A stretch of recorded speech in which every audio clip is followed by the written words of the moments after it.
En fait, je veux rendre grâce d'abord au Seigneur, avant de commencer.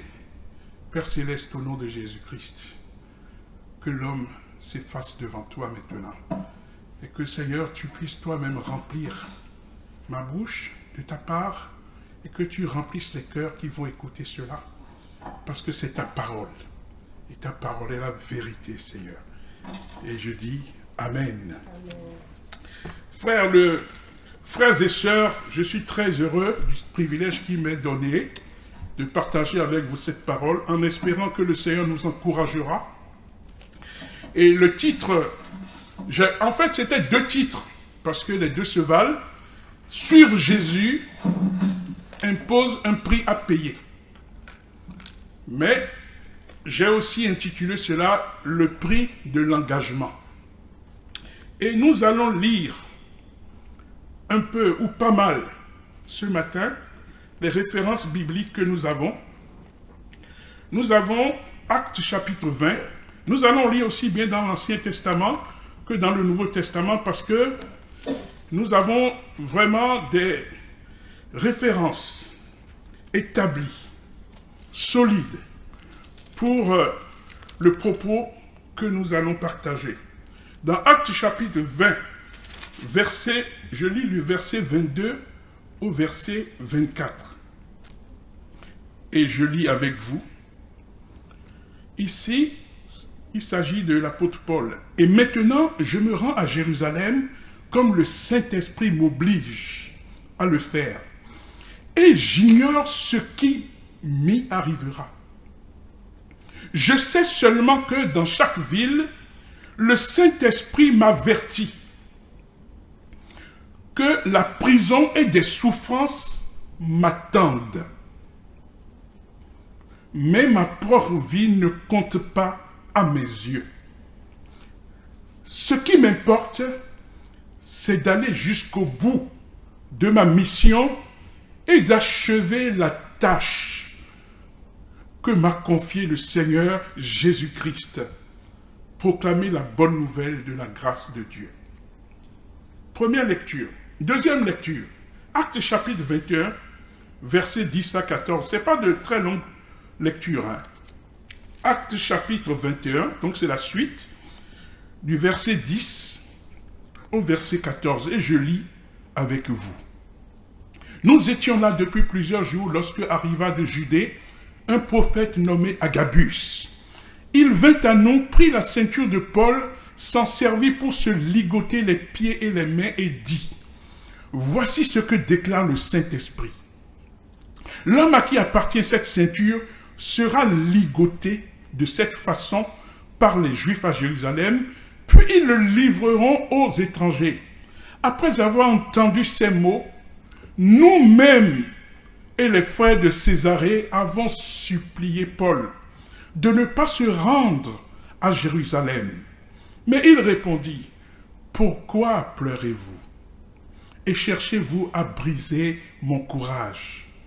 Je suis prêt, moi, non seulement à être ligoté, mais encore à mourir à Jérusalem pour la cause du Seigneur Jésus-Christ. » Et comme nous ne parvenions pas à le convaincre, nous n'avons pas insisté et nous avons dit que la volonté du Seigneur se fasse. Je vais continuer parce qu'il y a beaucoup de belles choses là-dedans. Toujours dans le Nouveau Testament, Évangile de Matthieu chapitre 10, versets 36 à 38. Matthieu chapitre 10, versets 36 à 38. Et je lis. « On aura pour ennemis les membres de sa propre famille. Celui qui aime son père ou sa mère plus que moi n'est pas digne de moi. Celui qui aime son fils ou sa fille plus que moi n'est pas digne de moi. Celui qui ne se charge pas de sa croix pour marcher à ma suite n'est pas digne de moi. » On va continuer, frères et sœurs. 1 Corinthiens, je suis toujours dans le Nouveau Testament. 1 Corinthiens chapitre 15. Ce sont des choses intéressantes pour nous. chrétien, c'est pour toi. C'est pour les chrétiens que je prêche cet après-midi. Les enfants de Dieu. Parce qu'on doit comprendre ce que le Seigneur veut, ce qu'il veut faire et où il nous emmène. Alléluia. 1 Corinthiens chapitre 15, versets 30 à 31. Et je lis. Et nous-mêmes, pourquoi nous exposons-nous à tout moment au danger? Frères, chaque jour, je risque la mort. Chaque jour, est-ce que toi tu risques la mort? Chaque jour, c'est un homme de Dieu qui parle dans le ministère, dans la mission. Chaque jour, je risque la mort, c'est vrai. Aussi vrai que je suis fier de vous dans la communion avec Jésus-Christ, notre Seigneur. Et je finis par 2 Corinthiens, donc juste le chapitre, pas le chapitre, le livre après. 2 Corinthiens chapitre 11, versets 23 à 27.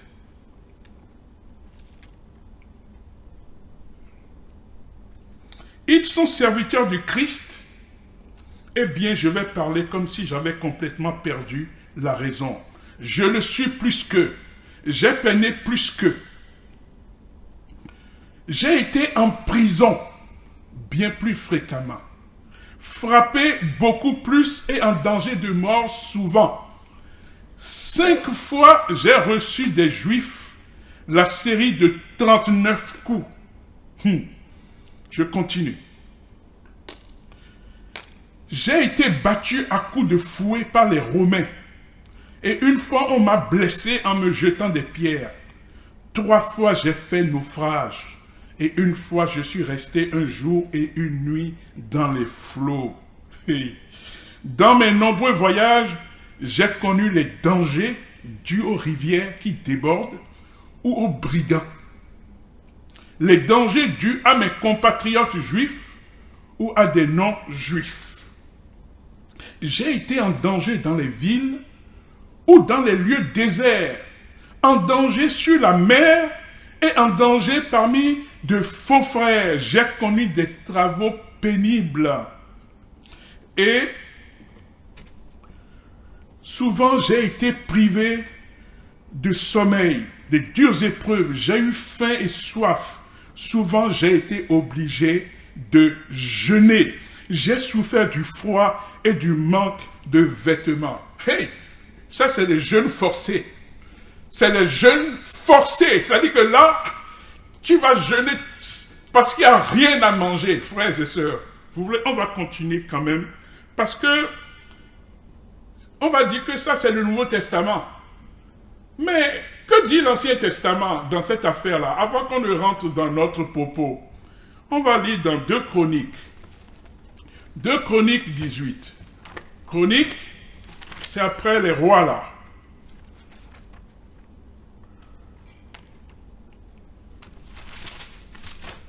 Alors, je l'ai, 2 Chroniques, chapitre 18. Comme j'ai une grosse Bible, les pages tournent pas facilement vite. Verset 26. Vous leur ordonnerez de ma part de mettre cet individu en prison et de ne lui donner qu'une misérable ration de pain et d'eau jusqu'à ce que je revienne sain et sauf de cette expédition. Et Michel lui répondit, si tu reviens sain et sauf, c'est que le Seigneur n'a pas parlé par mon intermédiaire. Je précise rapidement pour dire que dans ce passage, c'est le prophète Michée qui a été mis en prison sur l'ordre du roi parce qu'il n'a pas prophétisé au roi ce que lui voulait entendre. Il a demandé, le roi Josaphat était allé voir le roi Akab. Le roi Josaphat c'était le roi de Juda. Le roi Akab c'était le roi de Samarie. Et ils sont amis parce que, d'ailleurs, notre frère le pasteur Jean-Émile avait fait sa dernière prédication, c'était sur ce thème-là. Ils sont devenus parents par alliance, puisque l'un a donné sa fille à l'autre. Et l'autre est venu pour dire, tu ne pourrais pas venir à la guerre avec moi? Et il a dit d'accord, Mais Josaphat était quand même un homme prudent. Il a dit, vaut mieux qu'on consulte l'Éternel. Nous savons que Akab, lui, sa femme, c'était Jézabel. Il avait plein de prophètes de Baal et tout ça. 400 prophètes de Baal et tout. Et le roi Akab lui dit, oh, invoquez l'Éternel. Il y avait le prophète Michée. Mais ce gars-là, il ne me prophétise rien de bon. Tous les faux prophètes qui étaient là disaient, oh roi, vas-y, tu vas gagner. Tu vas l'Éternel, tu vas gagner. Ils mentaient, ils inventaient. Mais ils sont allés chercher Michée. Le garde même a dit à Michée, je veux que vous lisez ce passage de 2 Chroniques. Toi là, il faut que tu prophétises quelque chose de bon au roi. Hein. Il ne faut pas dire n'importe quoi. Il dit, mais je dirai ce que l'Éternel m'a dit. Et voilà, il lui dit, mais tu vas aller faire la défaite. Je vois les enfants, je vois mon peuple dispersé sur les montagnes. Il dit, voilà, il ne m'a jamais prophétisé quelque chose de bon. Mettez-le en prison. Et qu'il n'ait même pas ration de pain et d'eau sec. Et tout ça. C'est ce qu'on vient de lire. On va lire un autre passage dans Jérémie. C'est important de voir un peu comment les prophètes, comment les serviteurs de Dieu passent des moments de souffrance. C'est de ça que je veux parler cet après-midi. Jérémie, le prophète Jérémie. C'est juste après Ésaïe. Le prophète Jérémie, chapitre 37. Et nous allons vraiment partager de belles choses, frères et sœurs. Chapitre 37. Versets 15 à 16. C'est que 2 petits versets. Qu'est-ce qu'il dit? Ceux-ci se mit en colère contre Jérémie et le frappèrent. Puis ils l'enfermèrent dans la maison du secrétariat d'État, Jonathan, dont on avait fait une prison, et Jérémie fut mis dans un cachot voûté. Vous savez, ce qui est arrivé à Jérémie, nous les humains, on est faux, on est des faux. Pourquoi on est des faux? Nebuchadnezzar est venu, le roi d'Assyrie, je ne sais plus si c'est Nebuchadnezzar, il est venu pour attaquer Israël. Israël avait compté sur l'Égypte. Le Seigneur leur avait dit, rendez-vous aux Mésopotamiens, aux Assyriens, vous aurez la vie sauve. Ils ont dit non, on va consulter l'Éternel. Ils ont demandé à Jérémie, Jérémie, invoque l'Éternel pour nous. Nous ferons tout ce que l'Éternel nous dira. Je souhaite que vous le lisez, ce livre de Jérémie, chapitre 7. Demande à l'Éternel pour nous, et nous ferons exactement ce que tu diras. Jérémie dit, d'accord, je vais aller invoquer l'Éternel. Il est parti 15 jours. Il a prié, il a demandé la volonté du Seigneur. Le Seigneur dit, bon, dis-leur de se rendre, que rien ne leur arrivera, je les garderai, je les protégerai, et le roi ne leur fera rien du tout. Ils ont dit, Jérémie, non, tu nous as menti, c'est faux. Ce que tu as dit là, nous on ne veut pas, on va aller en Égypte, on va se mettre sous la protection du roi d'Égypte. Frères et sœurs, c'est nous-mêmes qui avons demandé aux prophètes, quand je dis nous, je parle de nous humains, on a demandé aux prophètes d'invoquer l'Éternel pour nous. Ça veut dire qu'on doit s'attendre à ce que le Seigneur va dire et qu'on va obéir. Et ils ont dit on va obéir. Maintenant, le prophète apporte le message et ils disent non, qu'ils ne vont pas obéir. L'homme a toujours cette liberté. Et on va le voir ensemble. Voici, je vais m'arrêter là parce qu'il y avait aussi le livre de Daniel, mais on va avancer. Et à la lecture de tous ces passages, nous avons une vérité biblique qui nous saute aux yeux, frères et sœurs. Quiconque s'engage véritablement à Jésus doit en payer le prix. Suivre Jésus impose des tribulations. Frères et sœurs, le mot tribulation, étymologiquement, ça vient du latin tribulare, qui veut dire hercer la terre, c'est-à-dire les fourches là, qui traversent la terre pour racler la terre. Et c'est ce mot qui est traduit par tribulation et que nous avons aujourd'hui en français. La véritable vie chrétienne est un parcours du combattant. C'est un combat dont on doit suivre les règles, les lois et y obéir si on veut plaire à notre Seigneur et Maître. Car notre Maître, c'est Jésus-Christ, le Seigneur Dieu fait chair. En référence, on peut citer 2 Timothée chapitre 2 verset 5 qui dit que l'athlète n'est pas couronné s'il n'a pas combattu suivant les règles. J'ai dit première vérité biblique, celui qui suit Jésus doit s'attendre à des tribulations. Deuxième vérité, dans le contexte de notre partage, la Bible enseigne que nous devons regarder comme un sujet de joie complète les diverses épreuves auxquelles nous pouvons être exposés. On le trouve dans l'épître de Jacques. Dans nos lectures d'introduction à la prédication, nous avons vu tout à l'heure, on a lu dans le Nouveau Testament, que ce soit dans Actes des Apôtres, dans Matthieu, dans 1 Corinthiens, 2 Corinthiens. Nous avons lu aussi dans l'Ancien Testament, concernant Chronique, Jérémie, mais je vous laisse Daniel 3, chapitre 19, 23, et Daniel chapitre 6, versets 16 à 17, que vous allez lire. Nous avons vu dans cette lecture les prophètes, que ce soit Michée, Jérémie, même Daniel, ses compagnons qui ont dû supporter la souffrance. Dans le livre de Daniel, vous savez que Daniel a été mis dans la fosse au lion parce qu'il ne voulait pas adorer, parce qu'il y avait ceux qui étaient jaloux qui sont allés le signaler au roi. Nous avons vu les compagnons de Daniel, Shadrach, Meshach et Abednego, qui ont été jetés dans la fournaise de feu. Donc, voici des hommes comme Paul aussi, dans les épîtres que nous avons lus, voici des hommes, des témoins qui ont dû subir des souffrances, supporter des souffrances, à l'exemple du Seigneur Jésus-Christ. Certains ont dû abandonner les leurs et même exposer leur vie. Daniel, ils ont été enlevés comme otages pour être emmenés loin, pour servir à la cour du roi Nebuchadnezzar. Ils ont dû abandonner leur peuple, les leurs. L'apôtre Paul, pareillement, on a lu tout à l'heure tout ce qu'il a pu expliquer dans ses pérégrinations et dans le ministère, les souffrances. Et nous retiendrons, dans le cadre de notre partage cet après-midi, 3 points qui vont concentrer le prix de l'engagement chrétien. Je parle de l'engagement chrétien. Premier point, c'est la souffrance. Au titre des souffrances, l'on peut distinguer plusieurs catégories. Mais concernant le sujet de la souffrance, le Seigneur Jésus invite tous ses disciples à accepter les souffrances. Attention, on n'accepte pas les souffrances n'importe comment. Ce n'est pas n'importe comment. Ce sont les souffrances qui ont pour cause un choix délibéré pour le Seigneur et pour l'Évangile.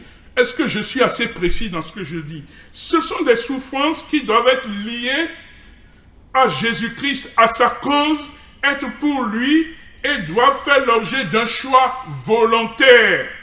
Être bien attentif à ce qui est enseigné ici, c'est important. Il y a un choix volontaire dans le cadre de la souffrance. Nous avons lu tout à l'heure, quand l'apôtre Paul, les frères le dissuadaient de ne pas aller à Jérusalem, parce qu'il y avait la prophétie qu'il allait souffrir, qui serait liée. Agabus a mis cette ceinture pour traduire un peu ce qui va lui arriver. Mais volontairement, il a dit non, ne me découragez pas, j'irai. Il avait dit dans le message précédent, qu'on avait lu le passage précédent, qu'il ignore ce qu'il attendait. Mais il y va. Je continue. Quand nous parlons de choix volontaire, il existe toujours la possibilité de dire non. Cela évacue les plaintes excessives ou pas du tout. Toujours la possibilité de dire non à la souffrance qui nous est imposée, oui. C'est pour cela que certains ne les voient plus quand ça chauffe, pour la cause de Christ. Il y en a même qui quittent l'église, qui s'en vont.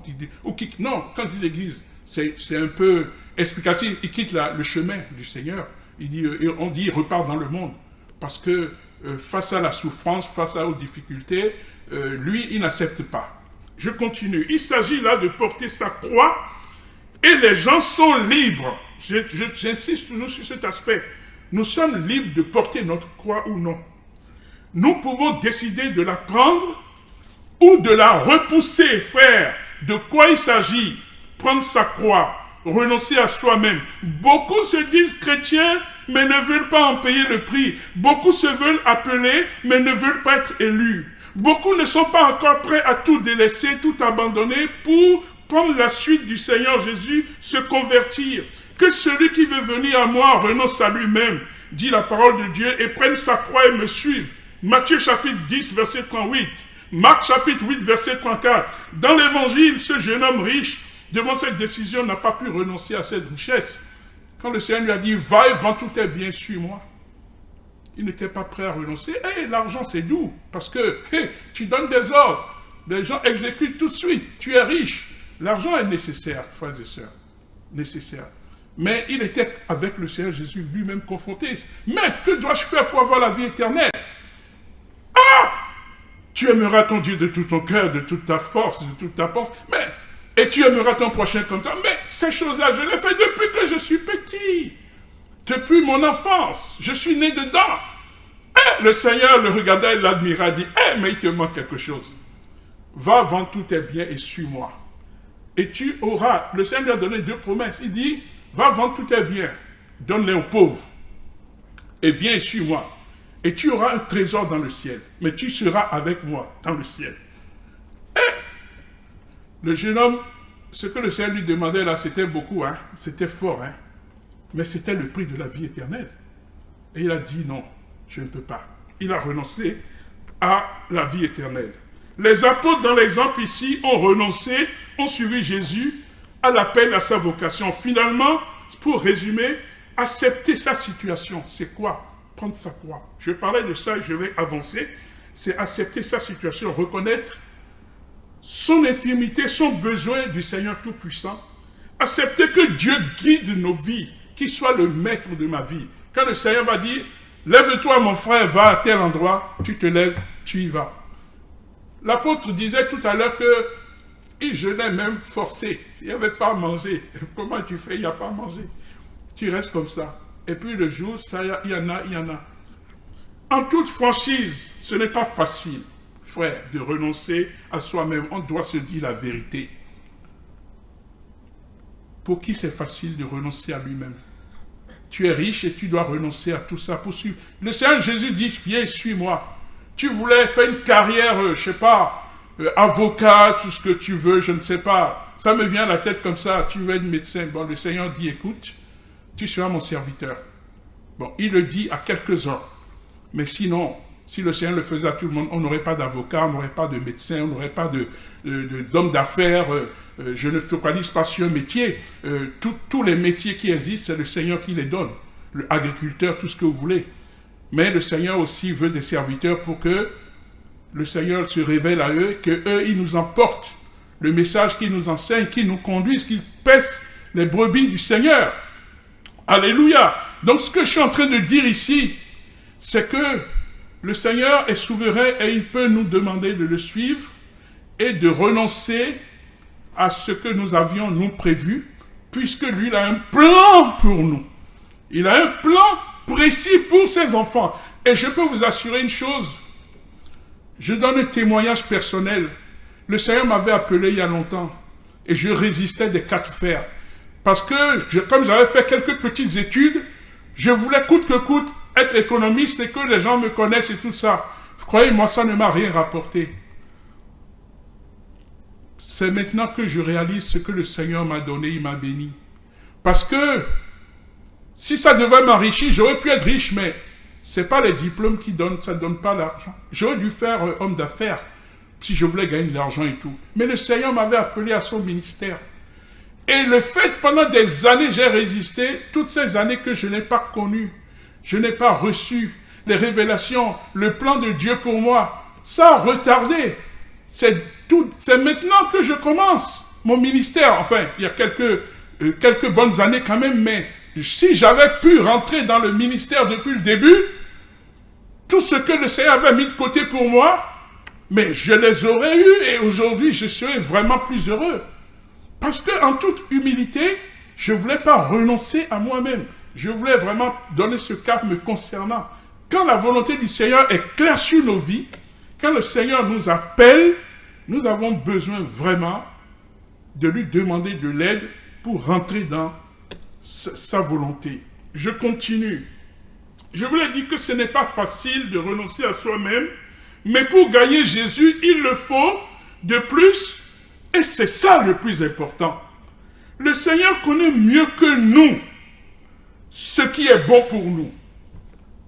Beaucoup ne comprennent pas ça, moi-même je l'ai pas. Il connaît, c'est lui qui nous a fait. Et si le Seigneur estime, il connaît les dons qu'il t'a donnés, les talents qu'il t'a donnés, il sait surtout le plan qu'il a et ce qu'il veut transformer, comme le potier, refaçonner, te remplir de certaines, te donner des choses de sa part. Moi je dis non, parce que la petite connaissance que tu as, non, il faut qu'on regarde les autres, parce qu'il y a un apprentissage avec le Seigneur. Il y a un brisement avec le Seigneur, un brisement. On doit être brisé pour que le Seigneur nous façonne. Et vous savez, l'image que je donnais souvent, c'est un peu comme le diamant. Lorsqu'on trouve un diamant, c'est d'abord une pierre noire, sale. Il n'y a que les experts, quand ils trouvent ça, ils peuvent vite le repérer, mais moi, un profane, je trouve une pierre qui va ressembler à un verre cassé et tout, je ne vais pas reconnaître un diamant, mais il y en a qui le savent. Mais le diamant, une fois qu'on l'a pris, il est tout sale, il est tout noir. Il passe dans la main du diamantaire, celui qui le taille. Et pour le tailler, c'est une machine. Ça lance, ça tape, ça chauffe, ça polit, ça le façonne. Il y a des étincelles qui passent dessus, des étincelles. Ça brûle. Et après, on a un joyau qui brille de 1000 feux qu'on peut mettre, on peut sertir sur une bague. Et c'est ça, la réalité, frères et sœurs. Notre vie, le Seigneur le façonne comme un diamantaire. Le travail le polit pour que ça brille après et qu'on soit un instrument dans ses mains. Je continue sur mon propos. Je précise que les gens de souffrance dont nous parlons sont réservés aux disciples. Et c'est au cœur de la volonté de Dieu. Dieu permet la souffrance de ses serviteurs pour sa gloire. Écoutez, c'est important, parce que beaucoup ne comprennent pas. Dieu le permet car c'est pour rentrer dans son royaume. Nous l'avons vu avec Paul, nous l'avons vu avec tous les serviteurs. Je ne connais aucun serviteur du Seigneur qui ne soit pas passé par la souffrance. Ça n'existe pas. Je le dis parce que si en tant que chrétien, le mot d'ordre, notre mot d'ordre s'appelle sécurité d'abord, alors on n'est pas concerné dans l'affaire de Dieu. Si tu veux la sécurité, tu veux les pieds en éventail au bord de la mer, mon ami, mon frère, ma soeur, tu n'es pas concerné par le Seigneur. Je le dis en toute humilité, en toute liberté. Je peux comprendre que beaucoup hésitent encore à s'engager avec le Seigneur Jésus, à prendre le baptême et obéir à une vie de sanctification, car on doit le préciser aussi, comment se traduit cette souffrance dont nous parlons ici. Vous savez, l'être humain, c'est la chair qui domine, il n'aime pas trop souffrir, mais là on parle de la souffrance pour Christ. C'est pas souffrir inutilement, c'est pas souffrir dans les bras, les mains de quelqu'un n'importe comment. Ce sont des souffrances imposées par notre marche avec le Christ. C'est de ça qu'il s'agit. Ce sont des souffrances que le Seigneur permet. Et je disais que cette souffrance peut se traduire de deux manières. Elle se manifeste intérieurement ou extérieurement. Intérieurement, le disciple souffre et gémit d'entendre le nom de Jésus, parfois blasphémé. Quand Jésus est traité avec mépris, appelé de toutes sortes de noms repoussants, alors le cœur du disciple sera atteint, froissé comme si on lui transperçait l'âme. Il n'y a que ceux qui aiment Jésus profondément, qui souffrent de cette façon. Je vais vous le dire. Intérieurement, nous souffrons pour deux raisons. Il y a des gens qui vont insulter le Seigneur à côté de vous. Vous ne pouvez même pas répliquer. Et ça, vous êtes frustré, vous êtes touché. Satan vous envoie des viols. Il vous envoie des paroles blasphématoires contre le Seigneur. Et vous pensez que c'est vous qui l'avez dites. Et quand on n'est pas affermi, quand on ne connaît pas, on est totalement dans la culpabilité. Oh, j'ai péché contre le Seigneur, j'ai insulté le Seigneur. Mais ça vient des démons, ça vient des esprits qui sont autour de nous, qui pour te mettre un peu de frayeur ou te terrasser, ils envoient des injures contre le Seigneur. Tu vas te dire, mais pourquoi le Seigneur permet ça, le Seigneur en moi, pourquoi il a ça? Non, c'est de bonne guerre, c'est la guerre. Il t'envoie ça pour voir comment tu vas réagir. Et tu dis, oh Seigneur, c'est pas moi, hein, c'est pas moi. Non, ça ne vient pas de toi puisque tu aimes le Seigneur. Ça ne vient pas de toi, ça ne peut pas venir de toi. Voilà des souffrances qui sont intérieures. Certains culpabilisent, certains le gardent. Moi, j'en ai souffert pendant un certain temps avant que le Seigneur me libère, me donne la force. Et aujourd'hui, je peux le partager. Je peux accompagner. Pourquoi? Parce que tu te dis, oh là là, j'ai péché contre le Seigneur. J'ai eu une mauvaise pensée contre le Seigneur. Satan nous envoie des mauvaises pensées contre le Seigneur. Au nom de Jésus, il est vaincu. Et là, tu ris maintenant. Tu peux rire maintenant. Tu dis, toi, tu es vaincu. Au nom de Jésus, on continue. Il y aura la souffrance, des luttes contre certaines tentations aux profondeurs de l'âme, puisque intérieurement, on peut être confronté à des tentations. On vit des choses poignantes. D'autres fois, le diable essaie de pousser le disciple à pécher. Ce dernier résiste. Le conflit s'intensifie.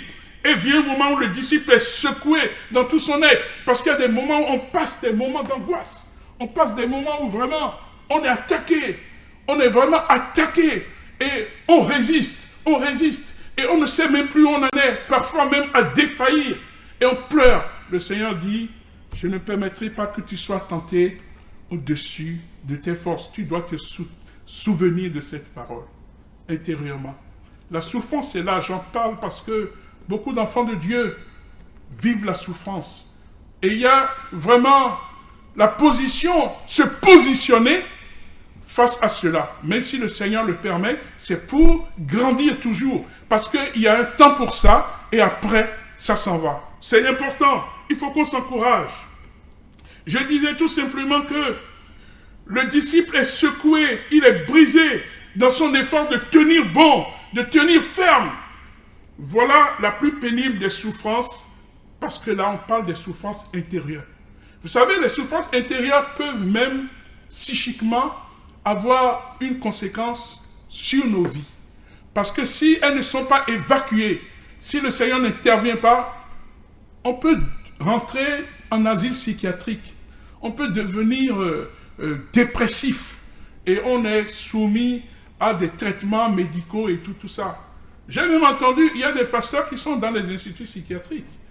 Moi, j'ai été en institut psychiatrique, mais je n'étais pas encore pasteur. J'étais chrétien lambda, et puis avec les stress, les pressions, les études, manque d'argent, chercher job, enfin, et à un moment donné, on pète les plombs, il y a beaucoup de choses qui arrivent dedans, déboires, enfin, comment dire ça, vous avez aussi des chagrins d'amour, des choses comme ça et tout. Et tout ça là peut cumuler, faire un cocktail explosif. Mais le Seigneur tient ses enfants. Pourquoi? Parce que moi, dans la dépression, l'Église a prié pour moi, ils ont jeûné pour moi. Et on m'a emmené vraiment sur ce chemin où le Seigneur s'est vraiment glorifié et m'a délivré. Et il en sera de même pour tout enfant de Dieu qui sera dans cette situation. Je dis que la plus pénible des souffrances, c'est la souffrance intérieure. L'autre aspect de la souffrance, il y a la souffrance aussi extérieure. Je vais en parler un peu. Elle va donc, celui qu'on flagelle, celui qu'on fouette, n'est-ce pas, on va te battre. Tu aimes Jésus, et bien nous on va te frapper. Si jamais tu tombes dans la main des djihadistes, tu vas savoir ce que c'est que appartenir à Jésus. Bien sûr, nous avons notre frère, le pasteur Alain Pascal, qui rentre de mission, qui nous avait raconté aussi quand il était à la mission au Burkina. Il y a des pasteurs, il y a des serviteurs qui ont dû fuir parce que les djihadistes viennent et ils tuent tout un village, ils tuent les gens. Et surtout s'ils savent qu'il y a une église, ils savent qu'il y a des chrétiens. Eux déjà, ils n'ont pas le Seigneur, ils font croire qu'ils ont le Seigneur, mais ils ne l'ont pas, je le dis en toute humilité, parce que la parole de Dieu dit que tu ne tueras pas. Je suis désolé. Quelqu'un qui croit en Dieu et qui tue les autres, au nom de Dieu, le Seigneur dit tu ne tueras pas. Je suis désolé, Dieu est amour. Tu dois aimer ton prochain comme toi-même. Tu dois l'amener à connaître le Seigneur. Et montre-moi tes œuvres. Tes œuvres. Moi, quand je regarde, les gens parlent beaucoup, ils parlent beaucoup. De regarder leurs œuvres d'abord. Montre-moi tes œuvres. Dois-je en pleurer ou dois-je m'en réjouir? Moi, je regarde ça, c'est ça mon constat. Si je peux m'en réjouir, je dis merci Seigneur. Cet homme, il connaît le Seigneur. Sinon, tes œuvres, oh là là, il y a de quoi pleurer. Quand on voit les œuvres de certains, il y a de quoi pleurer. J'avance. Je disais que le mépris, le manque d'égard, le manque de considération, sans compter l'aspect physique, je parlais de frapper, de combattre, ce genre de souffrance variera et au début, le Seigneur ne permettra que des souffrances légères. Je le dis pourquoi? Parce qu'on a vu avec l'apôtre Paul la graduation des souffrances. L'enfant de Dieu est amené à être exercé tout doucement, à grandir et à avoir... Le Seigneur a beaucoup souffert. La souffrance, c'est pas qu'on est des masos, il faut bien le comprendre, mais ça fait partie du cheminement pour entrer dans le royaume de Dieu. Et je veux parler de manière claire, sans détour, avec objectivité, mais sur la parole de Dieu. On ne peut pas faire l'économie de cela. À mesure que l'endurance se développe, parce que là, il y a une volonté du Seigneur de nous permettre de grandir, de prendre de l'expérience, selon les cas. Selon les cas. Et quand on est passé par ces choses, vous savez pourquoi le Seigneur le permet? Pour qu'on puisse aider les autres. Pour qu'on puisse entourer les autres, accompagner les autres. Mais si tu n'as pas un retour d'expérience, si tu n'as pas reçu, comment tu peux donner aux autres? Tu ne peux pas. Sinon, le pasteur, il vient dans une église, les problèmes, il va fuir, il va prendre la poudre d'escampette, il s'en va. Mais il a fallu qu'il soit lui aussi exercé, qu'il grandisse. Des frères, diacres et tous les collaborateurs doivent grandir dans les épreuves. Et quand elles surviennent pour les frères, pour les brebis, on sait comment les entourer. C'est ça l'objectif. Et que tout le monde aille au ciel. Je raccourcis, mais on avance. Je disais que ce genre de souffrance permet l'endurance et le disciple peut affronter des souffrances plus importantes. Nous trouvons en l'apôtre Paul l'exemple d'un homme qui a beaucoup souffert, on l'a lu tout à l'heure, et voilà celui qui souffrait pour le Seigneur comme un sacrifice vivant. Et la vraie question, frères et sœurs, que nous devons se poser, mon cœur est-il réellement prêt à endurer la souffrance pour l'amour de Christ? Est-ce que mon cœur est-il prêt à endurer la souffrance quand elle doit arriver? Vous savez, dans nos églises aussi, parfois, il y a l'association Porte Ouverte qui passe, qui nous raconte un peu les persécutions, les chrétiens persécutés. Il y a beaucoup de persécutions pour les chrétiens, surtout dans beaucoup de pays. Nous avons la chance en France d'être dans un pays de droit, un pays où vraiment de liberté, c'est vrai, mais aussi de droit, où on est protégé, on ne peut pas faire n'importe quoi. Mais il y a des pays où les chrétiens sont persécutés. Déjà, d'abord, on ne tolère pas d'église. Il y a des pays islamiques, déjà. Mais en Asie et tout, dans les pays hindous, les pays machins, il y a des persécutions. Il y a des pays où vraiment être chrétien est un danger. Et les gens y vivent. Les gens acceptent le Seigneur Jésus. Ils vont dire, ah, je ne peux pas accepter le Seigneur Jésus parce que je vais mourir. Mais non. Ils sont même prêts à mourir pour le Seigneur, comme l'a dit l'apôtre Paul. Nous avançons. Est-ce que mon esprit est armé de la pensée de souffrir pour l'évangile? Ce sont des questions différentes. Mon cœur est-il prêt à endurer la souffrance pour l'amour de Jésus? Mon esprit est-il armé de la pensée de souffrir pour l'évangile? Suis-je prêt à déclarer que Jésus est le seul chemin qui mène à Dieu? Même si je dois perdre ma vie, parce qu'il y a des endroits où quand tu vas dire que Jésus est le seul chemin qui mène à Dieu, on va te couper la tête. Est-ce que tu es prêt à maintenir cela? Et l'évangile nous le dit, il y a des temps de persécution. On va dire, tu es chrétien? Alors, abjure ta foi. C'est déjà arrivé plusieurs fois. On l'a dit, les chrétiens persécutés, il y en a qui demandent à ce que tu renies le Seigneur, sinon on te tue. Et quand on met cette épée de Damoclès sous ce chantage de la vie humaine. Celui qui a peur, celui qui veut garder sa vie va dire, bon ok, mais ça c'est l'erreur à ne pas faire. Puisque le Seigneur dit, même quand tu mourras, tu seras avec moi. Il faudrait qu'on en... J'en parle, vous le savez, mais il faut qu'on comprenne que le chemin par lequel nous avons pris, le chemin que nous avons pris de suivre Jésus, peut nous être demandé sur le terrain du renoncement. Nous pouvons même perdre notre vie. Es-tu prêt à donner ta vie pour ta foi?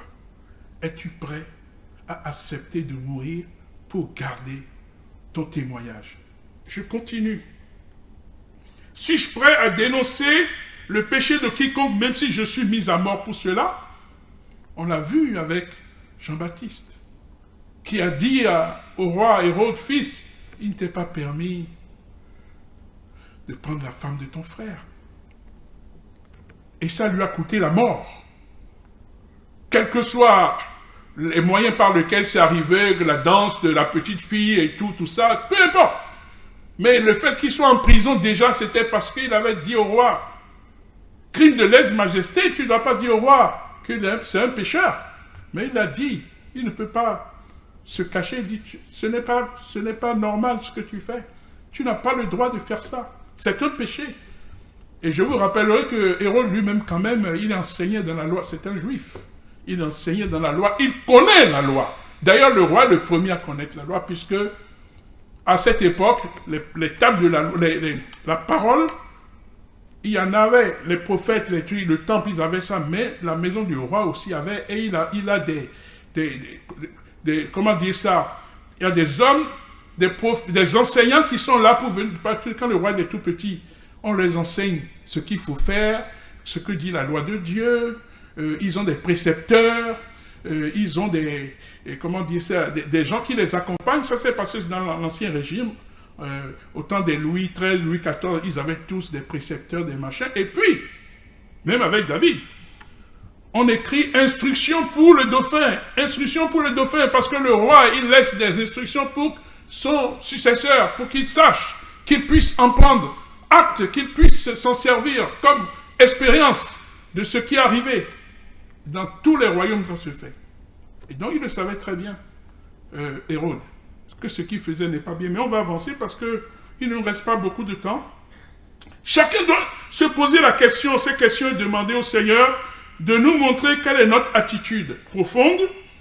En tout cas, nous devons éviter de répondre par un oui superficiel et rapide, car nous devons être conscients que c'est le temps qui mettra à l'épreuve notre sincérité avec le Seigneur. Pourquoi il y en a beaucoup qui commencent bien et finissent mal? C'est le temps. Dans le chrétien, c'est le temps. Les premiers seront les derniers et les derniers seront les premiers. Notre vie chrétienne, c'est le temps qui le juge. C'est le temps qui juge notre vie chrétienne. Dans la durée. On est chrétien jusqu'au bout. On est chrétien jusqu'à la fin. Quand tu t'es engagé, c'est jusqu'à la fin. On n'est pas de ceux qui s'engagent et renoncent. Comme dit le Seigneur lui-même, qui vous a arrêté. Vous courriez bien, qui vous a arrêté. Cela ne vient pas de celui qui vous appelle.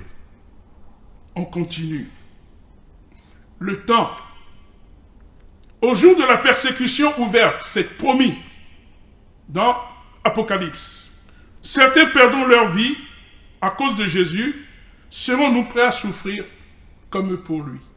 On a vu cette nuée de témoins qui nous environnent dans les persécutions au temps des empereurs romains qui mettaient les chrétiens dans les cirques, avec les fauves qui les attaquaient, qui les déchiraient, ils les clouaient, les mettaient à la croix et tout ça, rien que parce qu'ils ont cru en Jésus-Christ.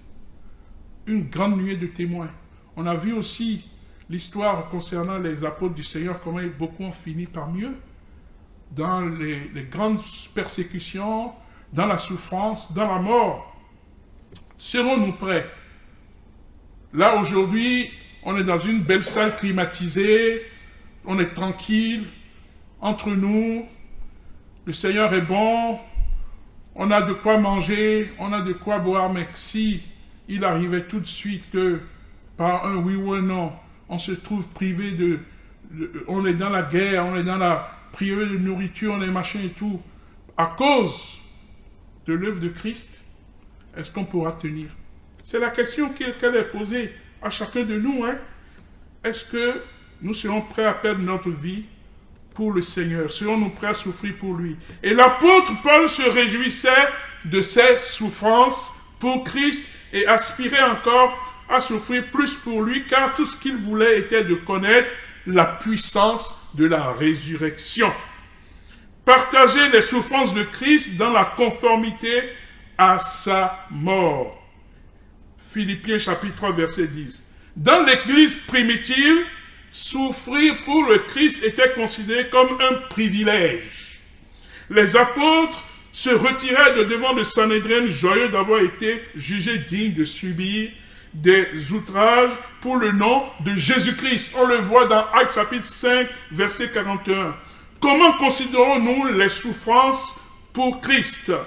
Le disciple qui souffre, frère, écoutez-moi bien, sœur, le disciple qui souffre en murmurant, souffre en vain, car son attitude est différente de celle de son maître.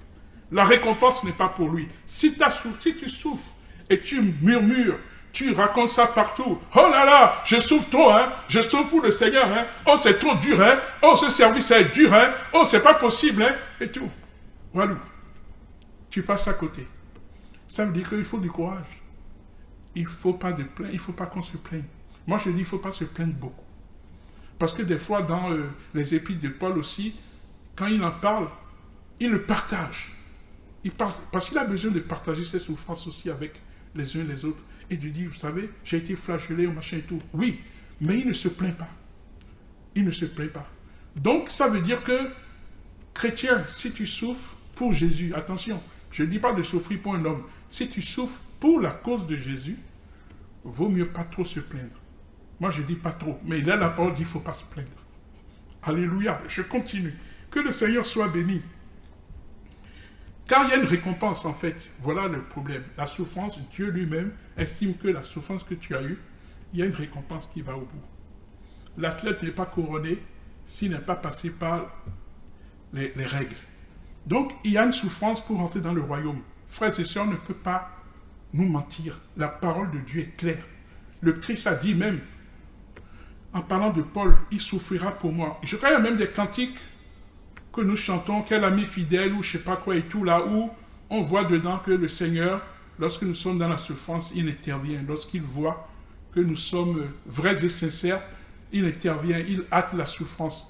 Mais la parole de Dieu nous parle de souffrance. Il dit que si le Seigneur n'intervient même pas dans l'Apocalypse pour arrêter le temps des persécutions, le temps des tribulations, qui est décrit dans l'Apocalypse, mais les élus eux-mêmes ne pourront pas rester debout. Pourquoi? Parce que la souffrance fait partie de notre vie chrétienne. Jésus a souffert. Nous devons participer aux souffrances de Christ. Quelqu'un m'entendra, ne traduisez pas que je suis un maso, que je fais des éloges de la souffrance. C'est une ode à la souffrance. Je fais l'apologétique de la souffrance. Pas du tout. Nous parlons de problèmes, de choses spirituelles. Nous parlons de chemin spirituel. Nous parlons de réalité spirituelle. Frères et sœurs, on avance. J'ai parlé de la souffrance. Mais deuxième point, j'ai parlé de 3 points qui focalisent le sujet dont nous parlons, le prix à payer. J'ai parlé de la souffrance intérieure et extérieure. Je parlerai, deuxième forme de souffrance, c'est l'abandon des bien-aimés. Le Seigneur nous dit, l'homme aura pour ennemi les gens de sa maison, on l'a lu tout à l'heure dans Matthieu 10. Si tu aimes plus ton fils, si tu aimes celui qui aime plus son fils que moi, ou sa fille que moi, ou machin, n'est pas digne de moi, on l'avait dit.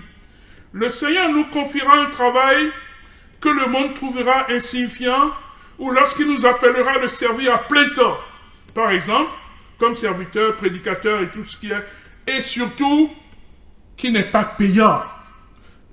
comme le dit souvent mon épouse, il ne faudrait pas embêter trop les frères et sœurs parce qu'on n'a pas de contrat de travail ici.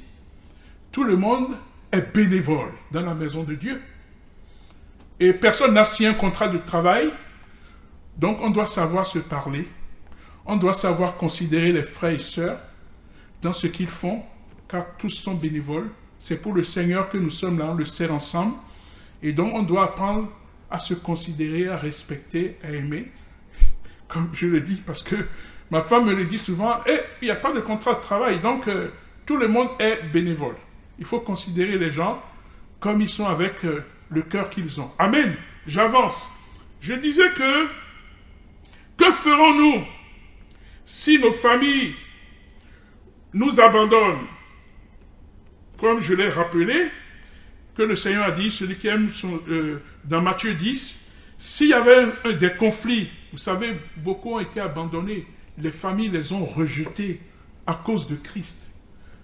Des parents disent, tu n'es plus ma fille ou mon fils, parce que tu as accepté Jésus. C'est contraire à notre foi, à notre religion. Nous, on ne te reconnaît plus, on te renie. Et tu te retrouves seul. Bien sûr, tu as une nouvelle famille, la famille de Christ, mais ta famille de sang te rejette. Ça arrive. Et ça arrive bien plus souvent, frères et sœurs, l'abandon des bien-aimés, l'abandon de ceux qu'on aime. Ça fait partie du ministère, ça fait partie de notre chemin de conversion. Tout cela, l'apôtre Paul lui-même a quitté ses parents et ses bien-aimés dans le Seigneur pour suivre son chemin vers Jérusalem. Il était attaché aux frères et sœurs dans les églises qu'il avait commencé à mettre en place. Mais il devait aller à Jérusalem. Et il a dû quitter. Ils ont pleuré. Est-ce que vous savez, quand vous lisez l'apôtre Paul, mettez votre mouchoir en poche. Moi, il y a 2 passages qui me font beaucoup pleurer dans la Bible, c'est Joseph. Dans Joseph, quand je lis Joseph, et je vois quand Joseph avait reconnu ses frères, et puis il a dit à la maison, sortez, ils ont fait sortir tout le monde dans la maison de Pharaon, là où c'était le gouverneur d'Égypte, et maintenant il a pleuré devant ses frères qu'il a retrouvés. Il a pleuré, il a pleuré, il a pleuré, en se souvenant, et il a pardonné. Et là, deuxième passage dont je parlais, c'est quand l'apôtre Paul disait au revoir à ses frères et sœurs. Et je disais, il leur a dit, je vous ai tout enseigné, je vous ai donné tout ce que je connais. C'est important. J'avance.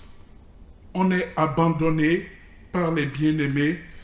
Et je peux même dire que si on va poser le problème de la question du mariage, pour ceux qui espèrent se marier, ceux qui veulent former, qui ont des projets dans ce domaine. Et est-ce que le Seigneur préside à ton projet? Parce qu'on le dit, c'est pas facile, mais tu veux te marier, est-ce que tu le soumets au Seigneur? Est-ce que tu lui demandes sa volonté? Beaucoup de gens se sont retrouvés dans la souffrance parce que ce n'était pas le plan de Dieu. Et on a tellement de couples avec des problèmes. Les gens divorcent, les gens se séparent. Je parle pour les enfants de Dieu. Projet de mariage, projet de ceci, le Seigneur doit présider à cela. Le Seigneur sait si ton couple va tenir ou pas. Le Seigneur sait si ce couple est solide et il est axé sur le socle. Parce qu'il connaît le cœur de l'homme, il connaît le cœur de la femme. Et le Seigneur doit être associé à cela. Le Seigneur doit être sollicité pour cela. Pourquoi j'en parle? Parce que c'est une réalité de nos vies. Ici, si le Seigneur te met à cœur que tu attends d'abord ou tu dois renoncer à ça, est-ce que tu pourrais l'accepter? C'est ça. Est-ce que c'est le Seigneur qui préside à cela? Mais je ne sais pas si je me fais bien comprendre. Le Seigneur doit présider, car il n'est pas question ici de l'union entre un chrétien et un non-chrétien. C'est interdit par la Bible. 2 Corinthiens chapitre 6, verset 14. Il faut le lire. Ma sœur, mon frère, tu dois te marier, tu as un projet de mariage, il faut que ce soit avec un enfant de Dieu. Je le dis parce que Je bénis le Seigneur pour mon épouse. En tant que pasteur, je ne vais pas le dire de cette manière. Mais je vous le dis quand même, j'ai été malade. Mon épouse a jeûné 8 jours, sec. Quand je dis sec, c'est du jeûne intégral. 8 jours, elle n'a bu que de l'eau. Elle n'a pas pris même un petit morceau de pain pendant 8 jours. Et quand vous faites 8 jours de jeûne pour demander la grâce, pour demander la guérison, pour demander le soutien à Dieu, avant de vous réalimenter, vous ne pouvez pas vous réalimenter tout de suite. Vous allez encore faire 4 jours la moitié pour s'alimenter avec des choses liquides, des choses pas solides, hein, pas du solide. Hein. Tu ne peux pas manger de la viande, machin et tout, parce que ça peut te détruire, ça peut te créer des problèmes. Ceux qui jeûnent, je sais de quoi je parle. Parce que elle était chrétienne, qui va le faire pour moi? Tu vas aller voir un pasteur, il y a des faux pasteurs qui vont te demander de l'argent. Même pour prier pour toi, ils demandent de l'argent. Ils vont te vendre des huiles. Ils vont te faire ceci, cela. Combien de gens sont dévoués à jeûner pour toi? Moi, j'ai connu un pasteur. Quand tu avais des problèmes, il pouvait jeûner 1 semaine pour toi. Voici un homme de Dieu. Il n'avait rien, il n'était pas riche. Que le Seigneur le bénisse. Comme Néhémie dit, Seigneur, souviens-toi de moi, souviens-toi de ce que j'ai pu faire et que je n'ai pas cherché mon propre intérêt. C'est ça un homme de Dieu. Aujourd'hui, vous trouvez quel pasteur qui va jeûner pour vous, pour que votre problème s'en aille, si ce n'est pas pour vous pressuriser comme un pressoir. Heureusement que tous les pasteurs ne sont pas pareils. Il y en a encore quelques-uns qui sont des vrais pasteurs, mais il y en a tellement des faux. Et même au temps de Jérémie, il y avait des faux prophètes. Donc ce n'est pas quelque chose d'étonnant, frère. On avance. Et je vais finir quand même par la 3e partie. J'avais dit 3 points sur la souffrance. La souffrance elle-même, intérieure, extérieure. Les abandons. On vous abandonne. Ne comptez pas sur l'homme, frères et sœurs. Ne comptez pas sur l'homme dans le service. Ne comptez pas sur l'homme dans le service de Dieu. Parce que l'homme est défaillant. L'homme n'arrive même pas à honorer ses promesses. Mais Dieu, comptez sur lui. Il a dit, celui qui m'invoquera ne sera pas confondu. Il dit, ne mettez pas votre espoir en l'homme. L'homme qui est comme une vapeur d'eau qui passe. Il te dit aujourd'hui je viens et demain il ne vient pas. Il te dit je suis là avec toi et demain il n'est pas là. Même dans les couples. Ne comptez pas sur l'homme. Alléluia. Seigneur, tu es grand. Et l'abandon de la vie. Là nous parlons de ce que le Seigneur a dit. Le 3e point, c'est l'abandon de la vie. Si quelqu'un veut venir après moi, qu'il renonce à lui-même, qu'il se charge de sa croix. Je le relis encore dans Matthieu 16, verset 24. Cela veut dire que nous sommes prêts à mourir pour lui. L'apôtre Paul déclare, je suis prêt à mourir à Jérusalem pour le nom du Seigneur Jésus. Acte 21, 13. Je l'ai lu tout à l'heure. Déjà dans le chapitre précédent, il disait, je ne fais aucun cas de ma vie comme si elle m'était précieuse. Je parle du vrai serviteur. Je parle du vrai suiveur de Christ. Je ne parle pas des baladeurs. Je ne parle pas des églisiens. Je ne parle pas de ceux qui aujourd'hui servent le Seigneur, demain ils ne sont pas là. Ils marchent, clopin en accordéon. Je parle de celui qui a rencontré Christ, qui a désiré le revoir dans le paradis, qui a désiré qu'il le ressuscite. C'est son propos, l'apôtre Paul. Je ne fais aucun cas de ma vie, comme si elle m'était précieuse. Si nous nous engageons dans cette vie de renoncement à nous-mêmes et nous abandonnons à ces exigences, nous pourrons alors vraiment devenir disciples de Jésus-Christ. Le prix à payer est élevé. Le prix à payer est élevé. On ne va pas se mentir, frères et sœurs. C'est pour ça que on dit, ouais, j'ai accepté Jésus, je suis sauvé. je suis sauvé. Mais les apôtres eux-mêmes, quand le Seigneur leur a dit, et vous, qu'est-ce que vous voulez faire? Vous pouvez partir. Parce qu'ils ont dit, mais Seigneur, si c'est ça, personne ne peut être sauvé.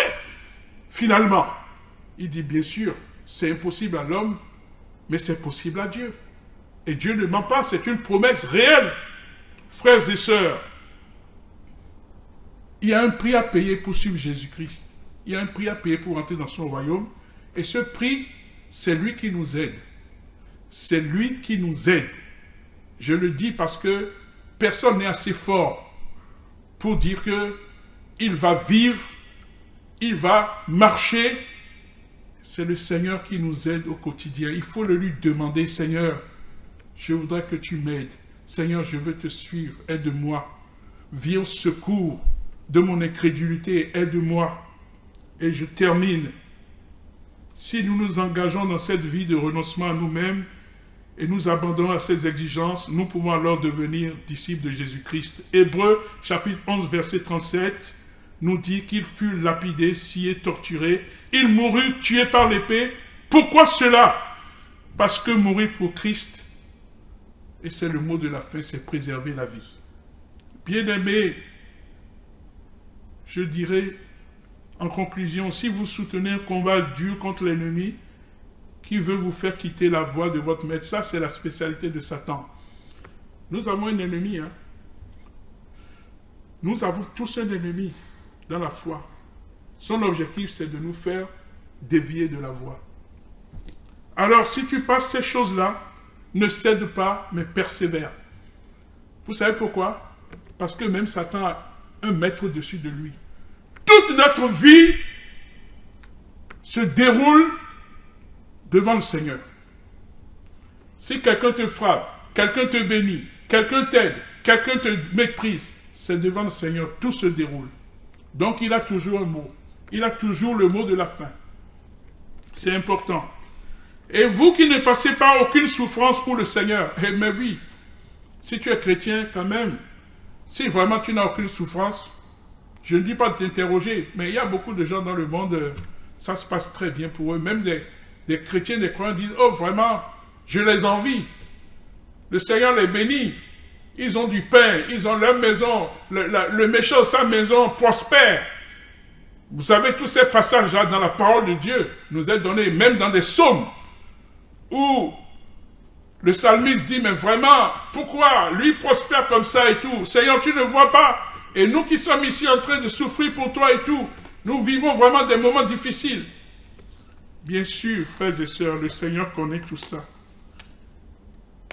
Je pense que celui qui n'a pas de souffrance pour le Seigneur doit prier pour que le Seigneur l'aide et le prépare à ne pas l'abandonner à l'heure de la tribulation, parce que lui aussi, son heure de tribulation viendra. Ça, c'est une certitude, en tant qu'enfant de Dieu. Et je dis maintenant, chaque jour, comme prière, frères et sœurs, demandons au Seigneur de prendre notre vie, donnons-la lui entièrement, et ne pas la reprendre. Aide-moi à ne pas la reprendre, Seigneur. Et nous voulons lui dire merci. Seigneur, merci pour ces moments. Je suis convaincu, frères et sœurs, dans ma prière, que c'est le chemin que le Seigneur a établi lui-même pour entrer dans son royaume. C'est impossible de servir Jésus-Christ sans être persécuté. C'est impossible. Même autour de nous. Père Saint, merci pour ces moments. Que ta parole produise en nous, Seigneur, ce que tu as voulu. Seigneur, que nous soyons encouragés dans nos épreuves et nos tribulations. Parce que, Seigneur, tu permets cette souffrance pour nous faire grandir. Permets qu'elle ne dure pas. S'il y en a qui passent ces moments difficiles, permets que cela ne dure pas. Seigneur, nous avons tellement besoin, mais ce n'est pas nous qui commandons. C'est ta volonté. Seigneur, aide-nous à nous soutenir les uns les autres dans nos difficultés, dans nos épreuves. Mais tu es celui qui nous soutient en premier. Seigneur, aide-nous à être fidèles. Seigneur, je te remercie pour ce message. Que tu puisses l'arroser, que tu puisses vraiment le laisser sur notre cœur. Que nous comprenions mieux, Seigneur, que même si on passe des moments difficiles, tu ne nous as pas quittés. Tu es toujours avec nous. Seigneur, ouvre notre intelligence, guide-nous. Seigneur, révèle-nous ta volonté pour que nous puissions produire des fruits qui te sont agréables. Au nom de Christ, j'ai prié. Amen.